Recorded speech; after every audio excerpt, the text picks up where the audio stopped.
하나님께서 오늘 우리에게 주신 말씀의 제목은 광야학교 입학이라는 제목으로 함께 말씀 나누겠습니다. 본문 출애굽기 14장 21절에서 31절 말씀 함께 봉독하겠습니다. 시작.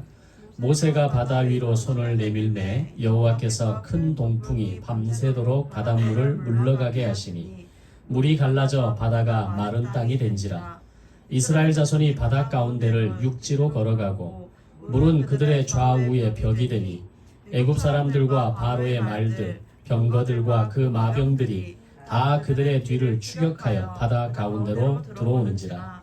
새벽에 여호와께서 불과 구름 기둥 가운데에서 애굽 군대를 보시고 애굽 군대를 어지럽게 하시며 그들의 병거 바퀴를 벗겨서 달리기가 어렵게 하시니 애굽 사람들이 이르되 이스라엘 앞에서 우리가 도망하자. 여호와가 그들을 위하여 싸워 애굽 사람들을 치는도다. 여호와께서 모세에게 이르시되 내 손을 바다 위로 내밀어 물이 애굽 사람들과 그들의 병거들과 마병들 위에 다시 흐르게 하라 하시니 모세가 곧 손을 바다 위로 내밀매 새벽이 되어 바다의 힘이 회복된지라. 애굽 사람들이 물을 거슬러 도망하나 여호와께서 애굽 사람들을 바다 가운데 엎으시니 물이 다시 흘러 병거들과 기병들을 덮되 그들의 뒤를 따라 바다에 들어간 바로의 군대를 다 덮으니 하나도 남지 아니하였더라. 그러나 이스라엘 자손은 바다 가운데를 육지로 행하였고 물이 좌우에 벽이 되었더라. 그날에 여호와께서 이같이 이스라엘을 애굽 사람의 손에서 구원하시매 이스라엘이 바닷가에서 애굽 사람들이 죽어 있는 것을 보았더라. 이스라엘이 여호와께서 애굽 사람들에게 행하신 그 큰 능력을 보았으므로 백성이 여호와를 경외하며 여호와와 그의 종 모세를 믿었더라. 아멘. 아브라함과 이삭과 야곱의 후손을 통한 민족 만들기의 약속만을 믿고 아버지의 장례를 마친 요셉의 형들이 기꺼이 애굽으로 내려갔습니다.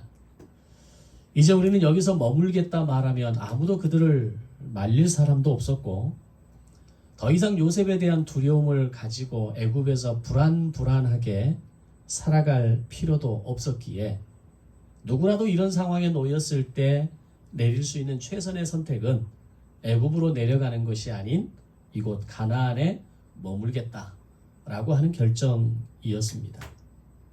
그러나 요셉의 형들은 요셉에 대한 두려움은 더 커져 있었고 아버지 요셉 야곱이 더 이상 자기들을 지켜줄 수 없다는 사실을 알고 있는 상황에서 그들이 내린 결정은 다시 애굽으로 내려가는 것이었습니다. 그것은 17년 전 그들의 아버지 야곱이 애굽으로 내려가는 것이 맞느냐 틀리느냐 거기에 대한 고민을 하면서 주저하고 있을 때에 브엘세바에서의 꿈을 통해서 하나님의 약속을 듣고 나서 기꺼이 애굽으로 내려갈 수 있었던 이유와 동일한 이유였습니다. 그리고 애굽에서의 17년 동안 아버지를 통해 하나님의 꿈을 교육받으면서 이제는 어느새 아버지의 꿈이 아니라 오늘 우리의 꿈이 되어 있었던 것입니다. 그렇게 야곱의 죽음 이후에 애굽에서의 새로운 역사가 시작되고 약 400년이라고 하는 결코 잡지 않은 시간이 흐르면서 그들의 후손에게는 많은 변화가 일어나게 됩니다. 아마 적어도 요셉이 생존해 있는 기간 동안은 야곱의 자녀들과 후손들은 애굽에서 특별한 혜택을, 보호를 받고 있었을 겁니다. 물론 그들이 머무는 구역은 고센이라고 하는 제한된 지역이었지만 애굽에서 가장 비옥한 땅 중에 하나가 그들에게 주어졌고 야곱의 후손은 오직 목축업에만 종사하도록 그 직업이 정해져 있었지만 요셉은 애굽의 14년 국가 비상사태의 상황 가운데에서 성공적으로 이 재난을 이겨낸 1등 공신이었기에 아마 그 외의 모든 혜택은 그들에게 후손들에게 주어졌을 것입니다. 아마 그 혜택 중에 가장 큰 혜택을 하나를 꼽으라고 한다면 저는 세금 혜택이었다라고 생각합니다. 거의 비과세로 모든 수익에 대해서 그대로 자신의 것이 되어지는 이런 모든 혜택들이 야곱의 자녀들 후손들에게 주어졌을 거라는 겁니다. 그런데 요셉이 죽고 난 후에 애굽의 정치적인 큰 변화가 일어나게 됩니다. 요셉을 총리로 세웠던 힉소스 왕조가 더 이상 왕조를 잇지 못하고 애굽의 토착 왕조에 의해서 밀려나고 멸망하면서 새로운 왕조가 애굽의 왕조로 등극하게 됩니다. 다시 말하면 요셉을 총리로 세운 왕조는 사실 애굽의 토착 왕조가 아니었습니다. 외부에서 유입된 강력한 이방인 세력이었고 그 이방인에 의해서 세워진 왕조가 힉소스 왕조였다는 겁니다. 그렇게 되면 새로운 왕조가 가장 먼저 쳐내는 것이 누구였겠습니까? 바로 직전 왕조가 기여했던 모든 공신들과 주요 세력들이 첫 번째 타켓이었을 겁니다. 그 타켓에는 요셉의 후손들이 포함되어 있었을 것이고 그들에게 주어진 모든 혜택은 하루아침에 몰수당했을 겁니다. 또한 새로운 왕조가 정권을 잡으면서 모든 권력을 자신들에게 집중시킬 수 있는 방법은 딱 하나입니다. 그것은 바로 전쟁이라는 겁니다.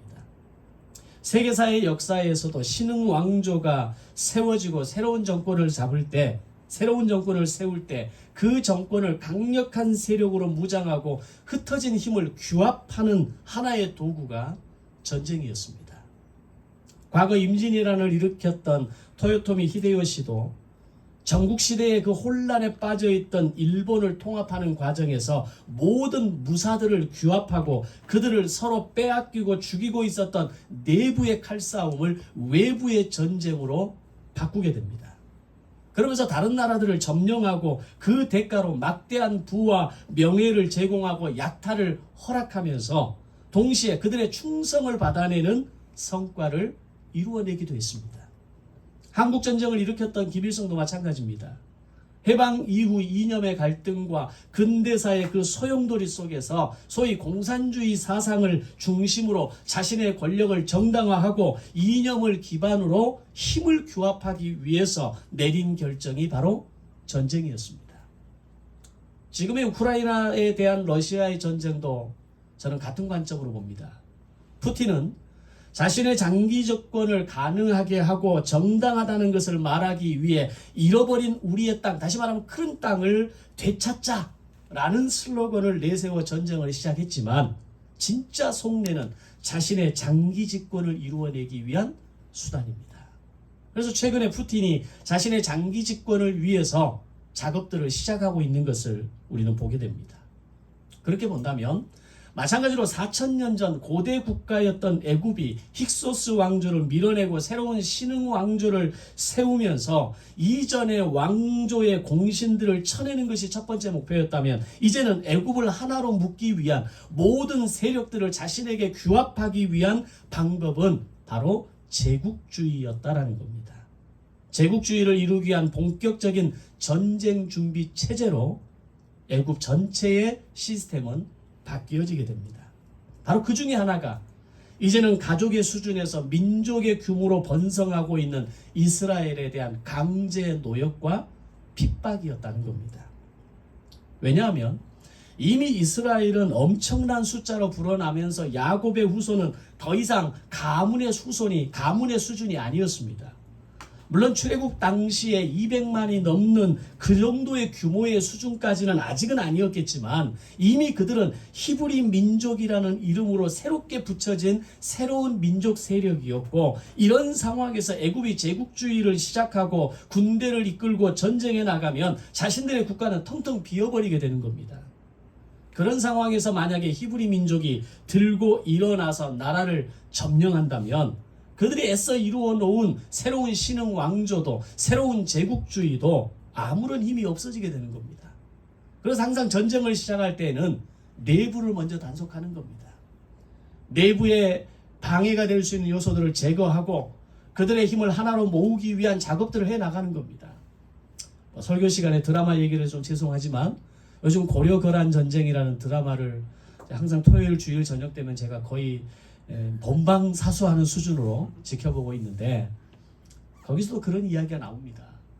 외부의 적에 대해서 거란이 고려를 침범하고 점령하기 위해서 3차 전쟁을 일으키는 상황 가운데 그들이 전쟁을 규합하고 새로운 그 야율융서라고 하는 거란의 왕도 사실은 신의 왕조입니다. 그의 어머니가 소위 말한 수렴청정을 했지 않습니까? 그리고 그 뒤를 이어서 왕이 됐어요. 자신의 왕권을 강력하게 드러내기 위해서 필요한 건 전쟁입니다. 그리고 가장 만만하게 보이는 게 고려라는 나라였던 거죠. 그리고 그 고려라는 나라를 향해서 1차, 2차, 3차 전쟁을 계속해서 벌이지만 결국 실패합니다. 그만큼 전쟁이라고 하는 것은 하나의 어떤 새로운 세력들 또는 새로운 왕이 세워지는 가운데 가장 강력한 힘을 보여줄 수 있는 성과를 보여줄 수 있는 하나의 작품이 바로 전쟁이라고 하는 겁니다. 그들은 결국 자신들의 제국주의를 이루기 위해서 히브리 민족에 대해서 이전과는 다른 새로운 정책을 펼쳐가기 시작하는데 그것이 바로 본격적인 히브리 민족의 노예화였습니다. 이후 이스라엘 백성들은 수백 년의 시간 동안 애굽에서의 삶은 이전의 모든 혜택이 상실된 삶을 살아가고 모든 교육의 기회마저 빼앗기고 오직 채찍질과 배고픔과 극한의 노동으로 살아야 하는 민족은 민족인데 노예 민족이 되어버렸던 겁니다. 그 기간이 430년의 시간이었습니다. 그런데 분명한 것은 비록 노예의 신분이었지만 하나님께서 브엘세바에서의 야곱의 꿈을 통해 말씀하셨던 것처럼 지난 430년의 시간을 통해서 그들은 가문에서 민족으로 바뀌어져 있었다는 겁니다. 비록 상황은 어렵고 괴롭고 힘들었지만 하나님의 약속은 여전히 유효했고 그 유효한 약속이 400여 년 만에 마침내 그 약속이 이루어지게 되는 것을 우리는 봐야 한다는 겁니다. 이제 하나님께서는 야곱을 통해 말씀하셨던 또 하나의 약속을 이루어 가시게 됩니다. 그것은 반드시 너의 후손을 이곳 가나안 땅으로 돌아오게 하시겠다는 약속이었고 그 약속은 야곱이 죽음 이후에 가나안에 묻히는 것을 시작으로 430년 만에 새로운 지도자 모세를 통해 시작되는 가슴 뛰는 사건이었습니다. 드디어 하나님은 히브리 민족을 기적처럼 출애굽시키시고 광야로 인도하셔서 마침내 세계 최고의 교육 혜택을 입게 하시는데 그것이 바로 광야 학교의 입학이었습니다. 모든 학교가 그러하듯이 학교에 들어가기 위해서는 반드시 준비되어져야 하는 기본적인 선행 학습이라는 게 있습니다. 초등학교에 들어가기 위해서는 항상 학생들도 기본적으로 한글을 익힙니다. 기본적인 수리 능력은 익히고 들어갑니다. 그 외에도 음악, 미술, 체육 이 어떤 영역에 있어서 반드시 필수적인 것은 아니지만 대체로 우리 자녀들을 보면 그런 능력들을 기본적으로 갖추고 들어갑니다. 대학을 들어가기 위해서는 어떻게 합니까? 수능을 통해 대학을 진학하거나 지난 3년간의 내신과 또 기타 수행평가의 결과물을 가지고 대학을 들어갑니다. 마찬가지로 이스라엘 백성들 역시 광야 학교에 들어가기 위해서는 먼저 이수해야 할 4가지 과목이 있었다는 겁니다. 그것은 통과해야만 최초의 이 최고의 광야 학교에 입학할 수 있었다는 겁니다. 자, 그럼 그 첫 번째 이수 과목이 바로 430년이라고 하는 노예 생활이었습니다. 지난 430년의 노예 생활을 경험하면서 그들이 철저하게 깨달은 것은 과연 무엇이었다라고 생각하십니까? 정치도 권력도 명예도 하루아침에 다 무너지고 사라질 수 있다는 것을 그들은 현실 정치 한복판에서 보고 듣고 느끼고 경험했을 겁니다. 정치 일선에서 물러난 지 12년이 지난 요셉의 영향력이 어느 정도였는지 지난주 말씀을 통해서 이미 나누었습니다. 이미 정계에서 물러난 지 12년이나 지났지만 바로를 제외한 나라의 모든 원로들과 정치 현직에 있는 사람들을 움직일 수 있는 사람이 요셉이 가진 힘이었습니다. 또한 바로의 다음가는 장례 일정으로 아버지의 장례를 치를 만큼 무서운 힘이 그에게는 아직 남아 있었던 겁니다. 이런 정치와 권력은 그렇게 무서운 힘을 가진 것입니다. 그래서 한번 이 정치와 권력의 맛을 본 사람은 절대로 그 힘을, 그 맛을 내려놓지 못합니다. 그래서 정치는 마약이라는 말까지 하게 됩니다. 그만큼 달콤한 것이고, 그러나 그만큼 허무한 것이고 유한한 것이라는 것을 알아야 합니다. 지금의 윤석열 정권이 길어봐야 5년이고 한동훈의 위세가 대단하고 김건희와 그 어머니의 돈장난이 상상을 초월하지만 5년 안에 어떻게 끝날지 모르는 하루살이 같은 목숨이 바로 정치가이고 권력이고 우리가 가진 소위 명예라고 하는 그것들이 가진 동전의 양면성과 같은 거라는 겁니다. 그런 정치 현실을 온몸으로 경험했던 사람들이 이스라엘 민족 아닙니까? 요셉을 통해서 그 모든 특혜와 혜택을 다 받아 누리다가 그 모든 것을 하루아침에 몰수당하고 노예 민족으로 바뀌어진 자신들의 조상과 자신들의 현실의 삶을 바라보면서 정치란 게 이런 거구나, 권력이라는 게 이런 거구나, 끝까지 무한하게 갈 수 있는 것이 하나도 없구나라는 것을 이 430년의 노예 생활을 통해서 그들은 철저하게 깨달았을 겁니다. 그러면서 눈에 보이는 권력이 전부가 아니라 하늘에 계신 하나님을 바라보는 것이 소망이고 그 하늘에 계신 하나님이 영원한 능력이라는 것을 깨닫게 되는 겁니다. 이런 상황에서 그들이 할 수 있는 것은 부르짖음 뿐이었습니다. 이때부터 보고 듣고 알고 계시는 하나님을 향한 부르짖음이 계속 되어지는 겁니다. 고난 가운데, 핍박 가운데, 극한 노동 가운데 살아야 하는 그 현실 속에서 그들이 할 수 있는 게 뭐가 있겠습니까? 부르짖음밖에 없는 거죠. 자식들이 눈앞에서 죽어가고 내 자식이 나일강에 던져지는 그 상황 앞에서 그들이 할 수 있는 게 뭐가 있겠습니까? 부르짖는 것 말고는 없는 겁니다. 430년의 노예 생활을 통해서 이 첫 번째 이수 과목을 통해서 정치와 권력의 허상을 깨닫게 되고 동시에 진정한 권력은 하나님에게만 있다는 사실을 깨달으면서 그들은 하나님께 부르짖는 사람들이 되기 시작합니다. 그런 가운데 두 번째 이수 과목이 시작됩니다. 바로 6개월의 시간 속에 벌어진 바로와 모세의 대결 과정을 통해 정치와 권력이 가진 힘은 유한하지만 살아계신 하나님의 능력은 무한하다라는 것을 실제로 경험하게 됩니다. 비록 지팡이 하나로 맞서는 모세이지만 그 뒤에 그 옆에 하나님이 함께 하실 때 애굽의 강력한 10개의 신들이 처참하게 무너져가는 것을 그들의 눈으로 직접 목격하게 되는 겁니다. 경배의 대상이었던, 존경의 대상이었던, 심지어는 두려움의 대상이었던 10개의 신들이 귀찮음과 경멸의 대상으로 바뀌어가면서 오직 하나님만이 우리의 소망이시고 영원한 능력이라는 것을 온몸으로 체험하는 시간이 6개월의 시간이었습니다.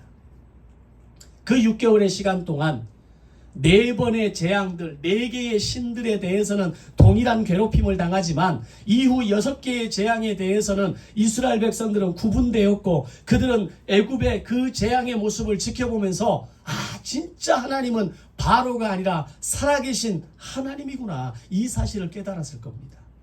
그 생각을 바꾸는데 걸리는 시간이 6개월이었습니다.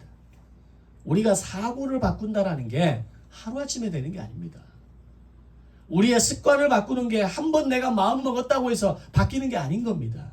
이스라엘 백성들도 그들의 400여 년 가운데 그들의 내리 속에 뿌리 박혔던 바로와 그리고 애굽의 10개의 신들의 그 두려움과 그 절망과 그 어떤 고난 가운데 있었던 그들의 생각이 바뀌는데 6개월의 시간이 필요했던 겁니다. 그래서 하나님은 이 6개월의 시간 동안 철저하게 내가 하나님이다, 바로가 하나님이요 바로가 신이 아니라 내가 진정 살아있는 하나님이고 내가 바로 능력의 하나님이라는 것을 하나님은 이스라엘 백성들에게 두 번째 이수 과목을 통해서 보여줬던 겁니다. 그 마지막 결정타가 세 번째 이수 과목인 유월절 체험이었습니다. 그날은 자신을 포함해서 자신의 아들과 가축들이 다 죽어야 하는데 그 가운데 살아남는 기적을 경험하는 밤이었습니다. 왜냐하면 애굽의 모든 장자들이, 물론 애굽이라는 땅이 엄청나게 넓은 땅이지만 이 애굽의 전역에 있었던 모든 장자들과 가축들이 그 밤에 몰살했습니다. 그런데 고센이라고 하는 지역에 구분되기는 했지만 애굽 땅 아닙니까? 그런데 애굽의 자녀들은, 애굽의 장자들은, 애굽의 가축과 짐승들은 다 죽어가는 마당에 이스라엘의 장자들은, 가축들은 살아남았다라는 겁니다. 그들이 살아남은 이유는 하나입니다. 어린 양의 피를 문설주와 임방에 바르는 것이었습니다. 바로 그 전날 밤에 22,000마리의 양이 죽음으로 그 양의 피가 문설주와, 그 집을 들어가는 문설주와 임방의 피가 발라졌을 때에 그들은 살아난 겁니다. 어린 양의 죽음으로, 어린 양의 희생으로, 어린 양의 피로 자신들이 살아나는 것을 그 밤에 경험했던 겁니다. 그러면서 그들이 깨닫게 되는 것은 무엇이었겠습니까? 아, 피 바르면 사는구나. 피를 뿌리고 피에 적셔지면 산다는 것을 철저하게 배웁니다. 수많은 사람들이 죽어가는 현장 앞에서 내 자녀들, 22,000명의 내 자녀들이 살아나는 걸 볼 때 어느 부모가 그 앞에서 안고 꾸라지겠습니까? 어느 형제들이, 어느 그 장자들이 하나님이 살아계시다라는 사실을 부인할 수 있는 사람이 누가 있겠습니까? 정확히 말하면 22,273명의 장자들입니다. 그들이 다 살아난 겁니다. 이후에 하나님께서 유월절 규례를 영원히 지켜야 하는 규례로 주시면서 자녀들에게 반드시 지켜 영원한 규례로 지키라는 명령을 주셨을 때 적어도 이 유월절에 대해서만큼은 무엇을 의미하는지 마음에 새기고 뼈에 새길 만큼 그 경험은 강력했을 겁니다. 특히 유월절 그 밤에 각 가정마다 한 마리의 양, 22,000마리의 양의 머리를 친다는 것이 과연 쉬운 일이었겠습니까? 더군다나 결정적으로 애굽에서의 양은 바로를 상징하는 동물이었습니다. 그건 뭘 의미하는 겁니까? 유월절 통해서 각 가정마다 문설주와 임방에 어린 양의 피를 바르는 의식을 행하면서 죽음의 재앙이 넘어가지만 동시에 이제는 더 이상 바로를 의지 않고 바로를 바라보지 않고 바로를 붙잡지 않고 살겠습니다라는 결단을 양의 머리를 내리치는 의식을 통해서 애국과 바로에게 선전포고를 한 겁니다. 생각해 보십시오. 양이 바로의 어떤 아이콘이라면, 양이 바로를 상징하는 어떤 상징성 있는 동물이라면 그 양을 함부로 죽였을 때 어떻게 됩니까? 바로 죽음입니다. 지금 우리나라도 함부로 돼지, 소를 잡지 못합니다. 허가를 받아야만 되고 허가권을 가지고 있는 곳에서만 소와 돼지를 잡을 수 있습니다. 하물며 이 양이 곧 나를 상징하는 것이라고 했던 그 사상이 뚜렷했던 애굽에서 양의 머리를 허락도 없이 내려친다라고 한다? 이건 죽음을 각오하는 겁니다. 그걸 몰래 할 수 있겠습니까? 22,000마리의 양을 잡는데 과연 이걸 몰래 할 수 있겠습니까? 오늘날처럼 이렇게 최고로 잘 갖춰진 어떤 주방시설과 방음시설과 철저하게 개인 프라이버시를 지켜주는 이런 환경이 아닌 곳에서 어떻게 양의 울음소리를, 그 양의 피를, 그 양의 내장들을 어떻게 다 해결하겠습니까? 숨길 수 없는 겁니다. 믿음은 그런 겁니다.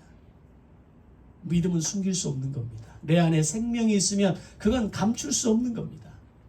내 안에 생명이 시작되고 믿음의 역사가 시작되고 내가 그리스도인의 삶으로 시작되는 삶을 살겠다 결단하면 그건 절대로 숨길 수 없는 겁니다. 만약에 내가 숨길 수 있다라면, 조금 더 엄밀하게 말하면 나는 그리스도인인가에 대해서 한 번 더 질문해야 합니다. 아무도 내가 그리스도인인 걸 모른다면, 네가 교회를 다녔어? 라는 말을 나에게 되묻는다면, 그것은 어쩌면 오늘 나는 철저하게 내가 그리스도인됨을, 내가 생명이 있음을, 내가 믿음을 가진 사람이라는 것을 숨길 수 있을 만큼 아무런 능력도 아무런 생명도 드러내지 않고 살았던 내 삶이라는 것을 우리는 알아야 하는 겁니다. 다시 본문으로 돌아와서, 따라서 출애굽을 위한 마지막 그들의 결단은 목숨을 거는 행동이었습니다. 적어도 이 정도 마음의 준비와 결단을 할 수 있는 자가 광야 학교에 입학할 수 있는 자격이 주어진다는 겁니다. 다시 말하면 왜 우리가 광야 학교를 살아가면서 광야 같은 인생을 살아가면서 끊임없이 실수하고 실패하고 반복하고 옛 모습으로 옛 습관으로 회귀하고 그렇게 내가 끊임없이 무너지는 인생 속에서 아무것도 깨닫지 못하고 살아가는 이유가 뭡니까? 광야 학교에 입학할 자격이 아직 갖추어져 있지 않은 겁니다.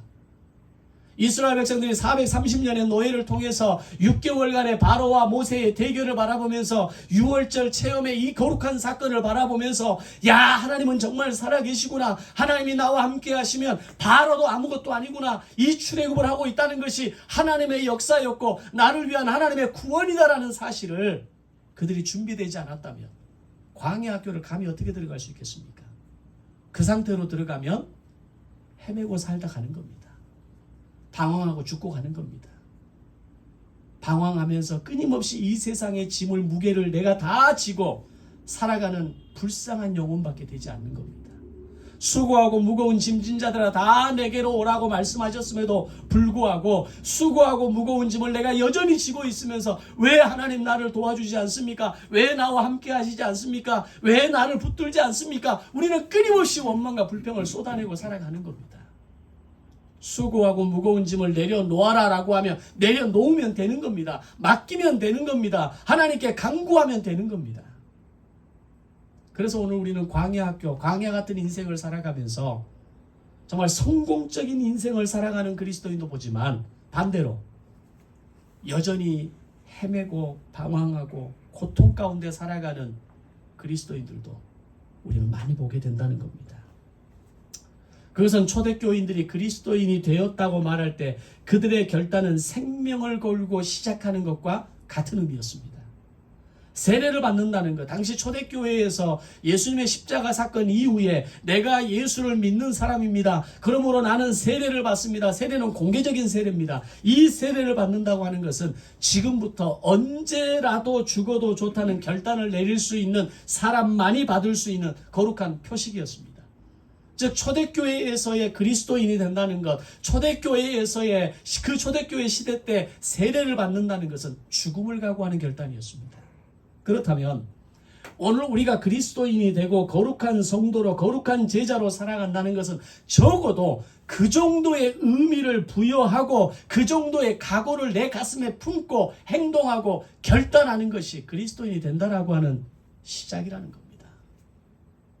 그런데 아무런 결단이 일어나지 않고 아무런 행동의 시작, 내 뼈를 깎는 고통과 내 마음을 찢어내는 그 어떤 도전 없이 그냥 썬데이 크리스찬으로 그냥 평범하게 이야기하는 나도 그리스도인입니다. 나도 교회 다닙니다. 라고 말하는 것이라면 그것은 어쩌면 광야 학교에 입학하기 어려운, 아니 입학은 했지만 소위 우리가 아이들을 보면 학교에서 따라오기 어려운 애들 있잖아요. 수업 내용을 따라오기 어렵고 또 수업의 어떤 그 성과 또는 학년이 올라가면서도 성장하지 못하고 계속해서 이렇게 정체되는 그런 우리 학생들을 보잖아요. 어쩌면 신앙의 관점에서도 우리는 그런 학생인지도 모른다라는 겁니다. 그런 결단과 각오가 된 사람들이 바뀌지 않을 이유가 무엇이며 바뀔 수 없는 변명이 과연 존재할 수 있겠습니까? 죽음을 각오하고 뼈를 깎는 고통을 각오하는데 뭐가 안 되겠습니까? 그런 믿음의 결단과 각오가 저와 여러분에게 품어지고 결단이 되시기를 주님의 이름으로 축원합니다. 그런 결단을 내리는 사람이 광야 학교를 입학할 수 있는 사람이고 광야 학교를 우수한 성적으로 과정을 통과하고 졸업할 수 있는 소위 세상을 이기는 믿음으로 살아나는 훈련을 감당할 수 있는 겁니다. 따라서 광야 학교에 들어가기 전의 수준은 소위 일반 그리스도인의 수준입니다. 나는 예수를 믿고 나는 구원받은 사람입니다 라고 만족하는 사람입니다. 그들은 그렇게 살아도 아무 문제 없습니다. 어떤 천국 가는데 우리가 그렇게 중요하게 생각하는 천국 가는데 지장 없습니다. 일반 그리스도인의 수준은 주일에 한 번씩 빠질 수도 있고 11조와 같은 헌신의 삶을 살아내지 못할 수도 있습니다. 기분 나쁘면 술도 한 잔씩 하면서 풀어버릴 수도 있고, 적당히 세상의 눈치를 보면서 세상과 타협하면서 살아갈 수도 있습니다. 하나님이 째째하게 그런 걸 가지고 네가 그렇게밖에 못 사냐라고 나를 제껴버리지 않습니다. 그렇게 한다고 해서 구원이 파기되거나 곧바로 지옥으로 가는 인생이 되는 건 아니라는 겁니다. 그러나 광야 학교에 들어간다는 것은 일반 그리스도인의 수준이 아니라 제자 그리스도인의 수준을 살는 사람의 삶으로 들어가는 것을 의미합니다. 여전히 옛 모습이 남아있고 마음먹은 대로 잘 되지 않고 또 옛 습관으로 돌아갈 때도 있지만 끝까지 포기하지 않고 단반지행의 원리를 통해서 광야를 이기고 세상을 이기는 훈련을 해나갈 수 있는 사람이 된다는 겁니다. 그래서 광야 학교에 입학하고 여전히 광야 학교 생도이고 학교를 여전히 다니고 있는 오늘 우리가 졸업하는 이 땅에서의 생명이 끝나기 전까지는 학생입니다. 졸업한 사람이 누가 있습니까? 저라고 광야 학교를 졸업했겠습니까? 여전히 광야 학교의 어떤 다가오는 시험 앞에서 여전히 불안하고 넘어지고 다시 한번 실수하기도 하고, 그게 우리 인생입니다.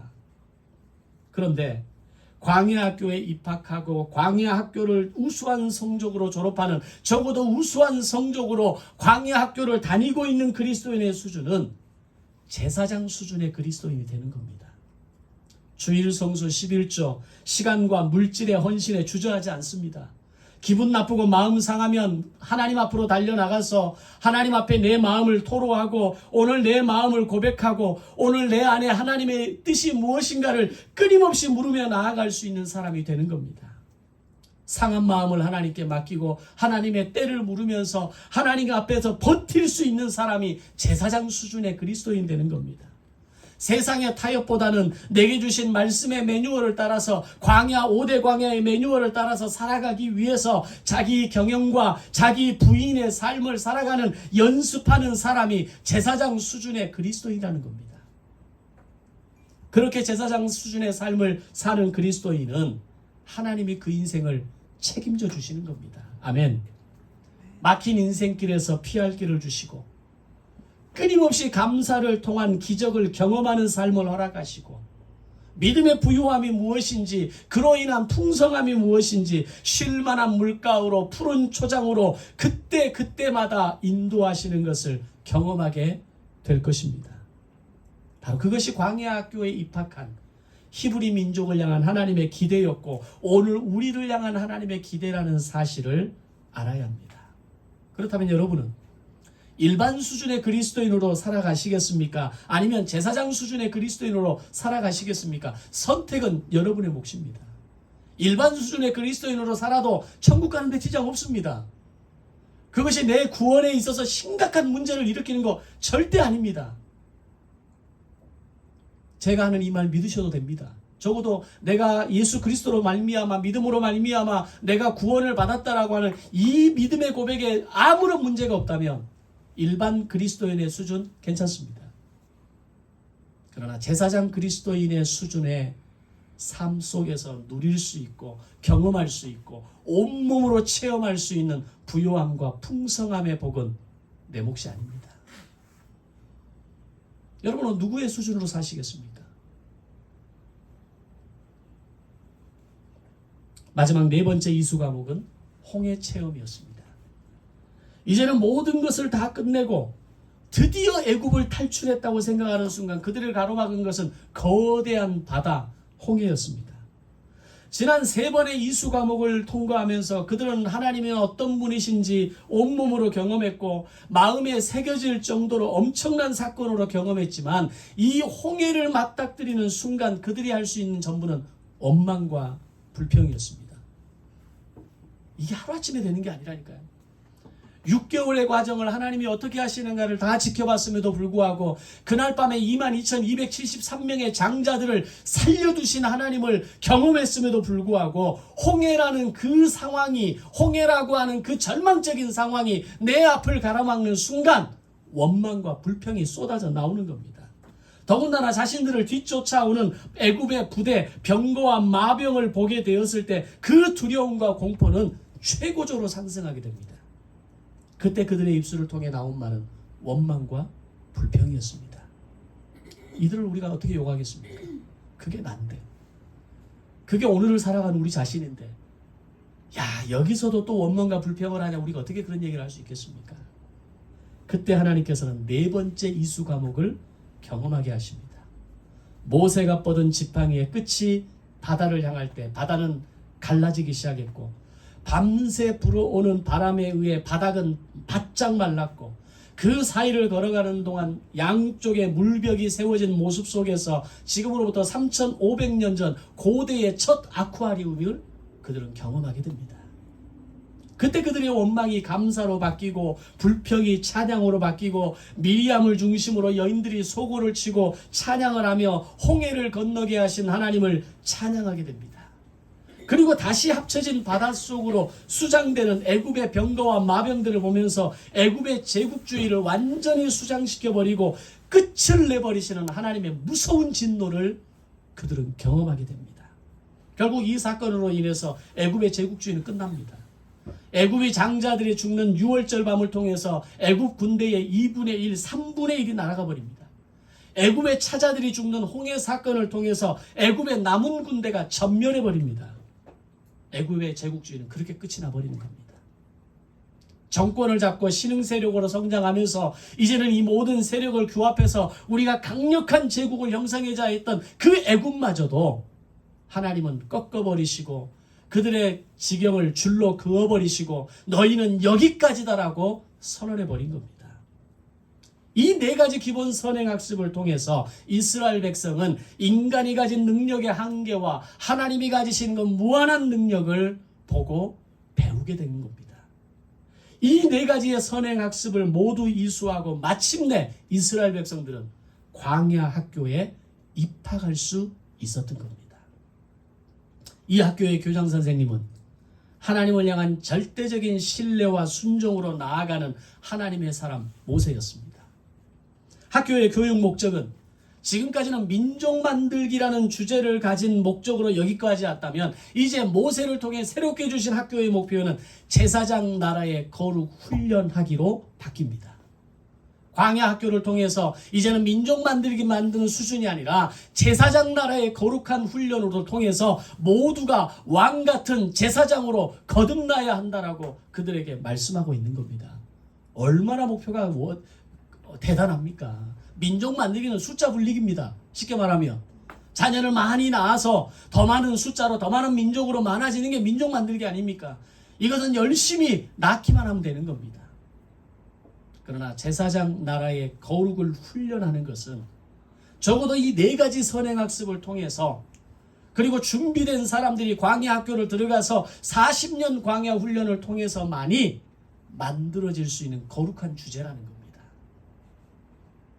이제 우리는 예수를 믿음으로 말미암아 하나님의 자녀라고 하는 하나님의 몸에, 예수 그리스도의 몸에 붙어있는 사람으로 하나의 몸으로 형성된 존재들입니다. 민족 만들기 끝난 겁니다. 그럼 이제 뭐가 남은 겁니까? 제사장 나라의 거룩한 사람으로 훈련되기가 저와 여러분의 이 땅을 살아가는 광야 학교에서, 광야 같은 인생에서 우리가 훈련해야 할 거룩한 목표가 되는 겁니다. 이 목표를 이루기 위한 방법은 단순 반복 지속 강해, 단반지 행위였고, 이걸 연습하는 현장은 크고 작은 시험들이 있는 5대 광야의 현장들이었습니다. 하나님은 이렇게 큰 그림을 아브라함과 이삭과 야곱에게 말씀하셨고, 이 큰 그림을 완성하기 위해 요셉을 먼저 애굽으로 보내셨고, 형들의 훈련과 결단을 통해 마침내 민족 만들기를 완성하시고, 제사장 나라의 거룩한 백성으로 훈련시키기 위해 이제 가나안을 향한 여정으로 광야 학교로 그들을 이끄신 겁니다. 이것이 하나님께서 인생의 설계자이시고 인생 경영자시라는 것을 보여주는 매우 중요한 샘플이 되는 것입니다. 오늘 내가 우연히 그 사건을 만난 것 같고, 내 힘으로 여기까지 살아온 것 같고, 내 능력으로 이루어낸 것 같지만, 하나님의 이 큰 그림과 설계 없이 하나님의 인생 경영이 함께하지 않고 저절로 되어지는 것은 아무것도 없다라는 겁니다. 이 사실을 믿음으로 받아들이고 순종할 수 있다면 내가 살아가는 지금의 시간과 인생이 더 분명한 확신과 신뢰로 보여지고 여러분에게 다가오게 될 것입니다. 우리는 이제 새로 2024년의 시간을 시작하면서 새로운 광야 학교에 입학했습니다. 이 땅을 살아가는 매년 한 해 안에는 매년이 광야 학교입니다. 우리가 죽음으로 이 땅의 삶을 마감하지 않는 한, 주님이 다시 재림하는 그 시간이 다가오지 않는 한 광야 학교는 계속될 겁니다. 어떤 사람은 매년마다 반복되는 이 광야 학교를 통해서 인생의 5대 광야에서 여전히 헤매고 방황하고 실패하는 모습으로 살아가다 한 해를 마치지만, 어떤 사람은 이 광야 학교를 어떻게 통과해야 되는지에 대한 해법을 알기에 다가오는 크고 작은 시험들에 대해서 더 이상 답 없는 인생으로 살지 않고 광야를 통과할 때마다 하나님이 주시는 생명과 풍성함을 경험하고 광야를 통과할 때마다 하나님이 내게 주시는 축복을 경험하는 겁니다. 그래서 광야는 축복의 통로라고 이야기합니다. 고난은 축복의 통로입니다. 광야는 축복의 통로입니다. 여전히 내 삶에 해결되지 않는 이슈가 있습니까? 고난의 이슈가 있습니까? 내 삶을 괴롭게 하는 삶의 이슈가 있습니까? 그건 축복의 통로입니다. 왜 내 인생을 이렇게 괴롭게 만드십니까? 왜 내 문제는 이렇게도 해결되지 않는 겁니까? 그러나 사실 그것이 하나님이 나에게 주시는 축복의 통로라는 사실을 우리가 기억할 수만 있다면, 그 상황 가운데 하나님이 내게 말씀하신 이 매뉴얼을, 해법을 적용할 수만 있다면, 그것을 살아낼 수만 있다면, 이걸 아이들이 하는 게임용으로 득템했다라고 이야기하는 겁니다. 복을 얻는 겁니다. 은혜를 얻는 겁니다. 은혜를 입는 겁니다. 생명의 부요함을 입고 나아가는 겁니다. 새롭게 시작되는 한 해에 여러분을 방황하고 헤매는 인생을 사시겠습니까? 아니면 멋지게 광야 학교의 단계들을 통과하면서 득템하는 인생을 사시겠습니까? 이제 여러분에게 그 광야 학교가 시작됩니다. 한 주가 시작되면서 세상으로 나아가서 여러분의 가정 속에서 우리의 광야 학교는 시작될 겁니다. 기대하시면서 결코 가볍지 않은 무게감 있는 결단을 내리시는 성도들을 통해서 이 광야 학교를 통해 주시는 하나님의 크고 놀라운 복을 경험하시는 성도들이 되시기를 주님의 이름으로 축복합니다. 말씀을 기억하면서 함께 기도하겠습니다.